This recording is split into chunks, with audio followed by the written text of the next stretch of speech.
नमस्कार, news capital express में आपका स्वागत है। मैं हूं आपके साथ अंकिता। चलिए बढ़ते मुख्य खबर की ओर। मध्य प्रदेश में 27% ओबीसी आरक्षण का मामला। सुप्रीम कोर्ट ने आरक्षण से जुड़ी 9 याचिका पर जबलपुर हाई कोर्ट में सुनवाई से लगाई रोक। स्टे हुई 9 याचिकाओं में ओबीसी के 27% आरक्षण को दी गई है चुनौती। इसके पहले भी सुप्रीम कोर्ट 13 याचिकाओं पर हाई कोर्ट में सुनवाई से लगा चुका है स्टे। अब तक सुप्रीम कोर्ट ट्रांसफर हो चुकी 2 दर्जन से ज्यादा याचिकाओं पर 14 फरवरी को सुप्रीम कोर्ट करेगा सुनवाई। सुनवाई से पहले सुप्रीम कोर्ट ने सभी पक्षकारों को नोटिस जारी कर मांगा जवाब। अभी भी कई याचिकाएं हाई कोर्ट से सुप्रीम कोर्ट ट्रांसफर होना है बाकी। 28 जनवरी को हाई कोर्ट ने यूथ फॉर इक्वलिटी की 2 याचिका की थी खारिज। यूथ फॉर इक्वलिटी की याचिका में ओबीसी के 27% आरक्षण भर्ती के सर्कुलर को किया गया था चैलेंज। यूथ फॉर इक्वलिटी की याचिका खारिज होने के बाद मध्य प्रदेश में 27% ओबीसी आरक्षण का रास्ता हो रहा था साफ। ओबीसी वेलफेयर के वकील का कहना है हाईकोर्ट से ओबीसी आरक्षण का रास्ता साफ होता देख मध्य प्रदेश सरकार सुप्रीम कोर्ट में फंसा रही अड़ंगा। ओबीसी की 9 याचिकाओं पर सुप्रीम कोर्ट में सुनवाई हुई है। हाँ, मध्य प्रदेश सरकार ने मध्य प्रदेश हाई कोर्ट की सक्रियता को देखते हुए 75 ट्रांसफर याचिकाएं सुप्रीम कोर्ट में दाखिल की हैं, जिनमें से 13 याचिकाओं में 20 जनवरी को सुप्रीम कोर्ट ने स्टे आदेश जारी किया था, यानी कि हाई कोर्ट को उन प्रकरणों में सुनवाई पर रोक लगा दी थी। उन्हीं 75 में से 9 याचिकाएं आनन फानन में आज लिस्ट कराई गई हैं। इसका कारण यह है कि 28 तारीख को माननीय न्यायालय द्वारा 2 याचिकाएं खारिज कर दी थी, जिनके आधार पर 13% होल्ड किया गया था यूथ फॉर इक्वलिटी वाला। तो सरकार पर दबाव निरंतर रूप से बन रहा था कि भाई 27% आप लागू करिए, क्योंकि जो माननीय न्यायालय का ऑब्स्ट्रक्शन था वो याचिका नष्ट हो चुकी। तो सरकार की तरफ से उन 9 याचिकाओं में स्पेशल मेंशन करके आज लिस्ट करवाई गई और उसमें आज सुनवाई हुई। तो माननीय न्यायालय ने जो 20 तारीख को आदेश पारित किया था, उस आदेश को इन पर भी अप्लाई करके उन 9 याचिकाओं में भी हाई कोर्ट पर सुनवाई करने से रोक लगा दी है और समस्त प्रकरणों को 14 फरवरी को सुनवाई हेतु नियत किया है।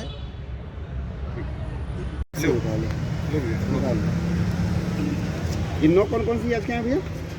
9 याचिकाएं हैं। इन याचिकाओं में सरकार का जो नोटिफिकेशन है जीएडी का, देखो 2 प्रकार की याचिका है, जिनमें नोटिफिकेशन चैलेंज किया और जिसमें कानून चैलेंज किया। तो इसमें नोटिफिकेशन चैलेंज किया और 28 तारीख को नोटिफिकेशन चैलेंज करने वाली याचिकाओं को डिसमिस किया था। तो सरकार ने सोचा कि यदि ये डिसमिस हो जाएंगी तो फिर कोई एक्सप्लेनेशन बचेगा नहीं।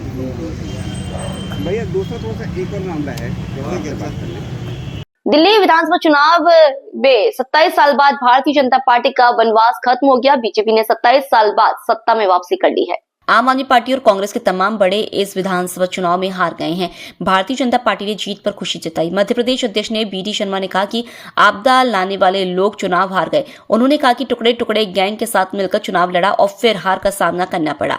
जितना भ्रष्टाचार घोटाला दिल्ली में हुआ, जनता से झूठ और छल कपट की राजनीति की गई, उसका ही परिणाम है। उन्होंने इस जीत का श्रेय प्रधानमंत्री नरेंद्र मोदी और देश की गृह मंत्री अमित शाह को देते हुए दिल्ली की जनता को बधाई दी।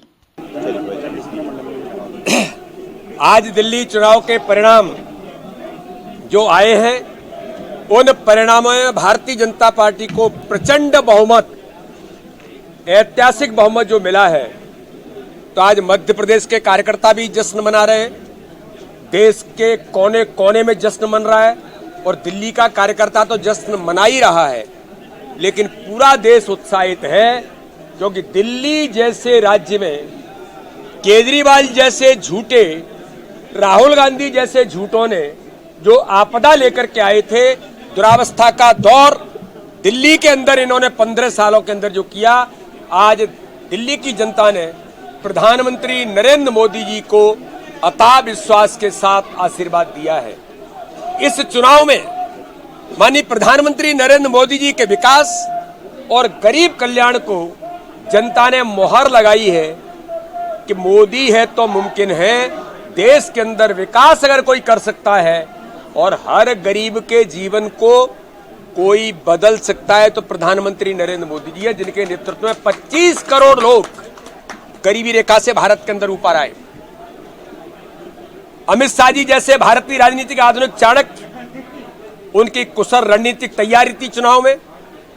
नड्डा जी अथक मेहनत और परिश्रम कर रहे थे और प्रत्येक बूथ पर जो भारतीय जनता पार्टी के माननीय प्रधानमंत्री माननीय अमित शाह जी हमें कहते हैं, हर बूथ पर माइक्रो प्लानिंग से चुनाव लड़ना।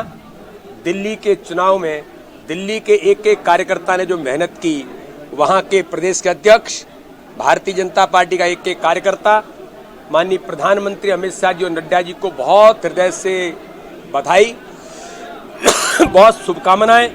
और जिन कार्यकर्ताओं को जो काम मिला, हम सब लोग भी, मध्य प्रदेश के कार्यकर्ता भी थे, माननीय मुख्यमंत्री जी से लेकर हम सब भी, और देश के सभी सम्मानीय और भी हमारे ऐसे कार्यकर्ता जिन्होंने अपनी भूमिका निभाई, उन सबको भी हार्दिक बधाई और शुभकामनाएं।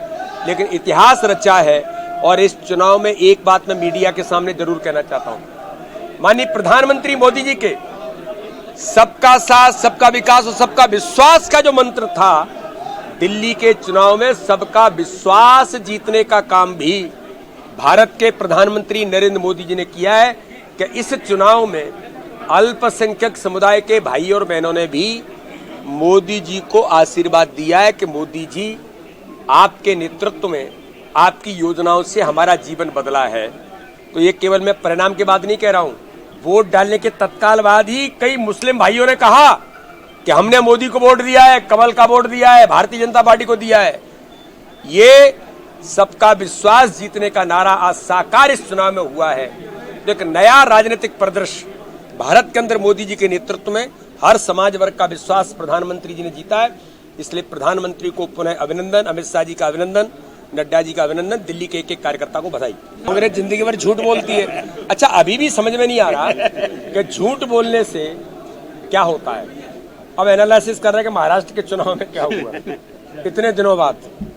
ये देखिए, जब जमीन नहीं बचती है तो इनसे काम नहीं चलता। अच्छा होता हार को स्वीकार करके मोदी जी को बधाई देते और कहते हम अपने संगठन के कुछ काम करेंगे आगे, ये अच्छा होता।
आंध्र प्रदेश के काकीनाडा में अखिल भारतीय सिविल सेवा हॉकी प्रतियोगिता आयोजित होने जा रही है। यह प्रतियोगिता 15 फरवरी से शुरू होगी, 28 फरवरी तक चलेगी। इस पूरे टूर्नामेंट में देश भर की 32 टीमें हिस्सा ले रही हैं। टूर्नामेंट की जानकारी देते हुए मध्य प्रदेश सिविल सेवा हॉकी टीम के कप्तान फिरोज अली ने बताया कि उन्हें इस बार टीम की कप्तानी सौंपी गई है और 18 सदस्यीय टीम में पूरे मध्य प्रदेश से खिलाड़ियों को शामिल किया गया है।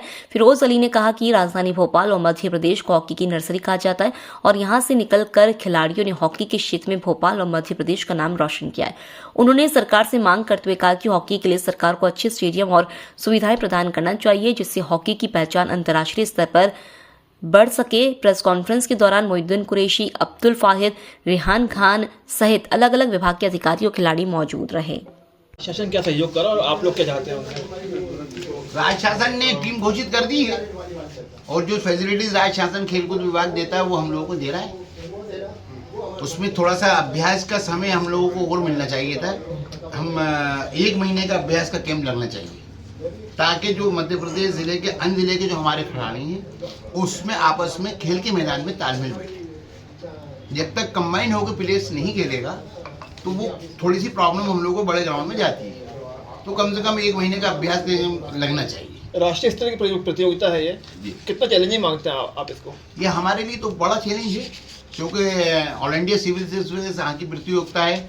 हमारे राज्य शासन की टीमों को साथ साथ एक हमारे लिए बड़े मतलब कि नहीं कि हम लोग हमेशा इस बात का विरोध करते हैं और आप लोगों के माध्यम से कि अखिल भारतीय सिविल सर्विसेज यहाँ की प्रतियोगिता के अंदर सेंटर सिविल सर्विसेज को एंट्री नहीं देना चाहिए।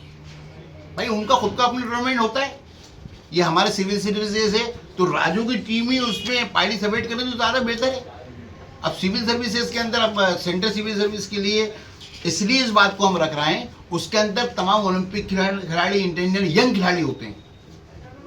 एक आखिरी सवाल है आपसे कि बता दी कि मध्य प्रदेश की टीम के अलावा और टोटल कितनी टीमें हैं कुल इस प्रतियोगिता में?